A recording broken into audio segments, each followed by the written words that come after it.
كيلو تاع بطاطا ونص در تاع دجاج وشويه خضره. جبت لكم هاد الكغاتان مفرمج. الله واش نحكي لكم. جامو ابوني عند ساره كوك دايزات ونروحوا نبداو في الوصفه تاعنا. الحاجه الاولى نغلي البطاطا تاعي ونروح ندير لها قطعه صغيره تاع الزبده، توابل البطاطا، شويه معدنوس خضر ما كانش عندي درت يابس، وقطعه تاع جبن كويستو تاع تغتينو، فنجان تاع حليب، ونروح نعبز كلش بالرحايه اليدويه هذه كيما تجوا ديروا لابور. تقدروا حتى تزيدوا لها صفار حبابي. من جهه درت لا بيشاميل وزدت لها شويه فرماج كامل. تعرفوا ديروا بيشاميل على بها ما شاركتش معكم الوصفه. دوكا نروحوا نوجدوا الحشو. من جهه عندي حبه بصل اللي كنت قطعتها قطع صغيره كيما راكم تشوفوا، نص در تاع الدجاج، جبت مقله ودرت فيها شويه تاع الزيت، حطيت البصل وخليته يدبل. من بعد ما يدبل ويتحمر نفرغ الدجاج تاعي. هنا درت تانيك فلفله حمراء صغيره وحبه تاع زروديه اللي كنت رابيتها. خلوهم يتقلاو مليح ويدبالوا مليح، ومن بعد زيدوا لهم غير شويه تاع فروماج ولا فروماج رابي كيما حبيت، والتوابل حسب الذوق.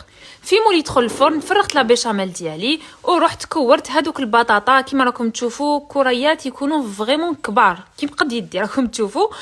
سيو كيفاش ديروا لهم هكذا تفيديوهم من الداخل باش نحشيوهم بهذيك الخضره ولا الدجاج اللي كنا طيبناه. كي نكملهم كامل ندير لا بيشاميل تاعي من الفوق هذيك اللي قعدت لي، ونزيد لهم شويه شيدار شويه معدنوس، ديروا شيدار غرويير واش حبيتوا، ورشه تاع فلفل عكري. شعلوا لهم يتحمروا من تحت ومن الفوق، وهذه هي النتيجه اللي نتحصلوا عليها. الكغاتان هذا بزاف خفيف وبنين. جربوه وخلوا لي رايكم في لي كومونتير.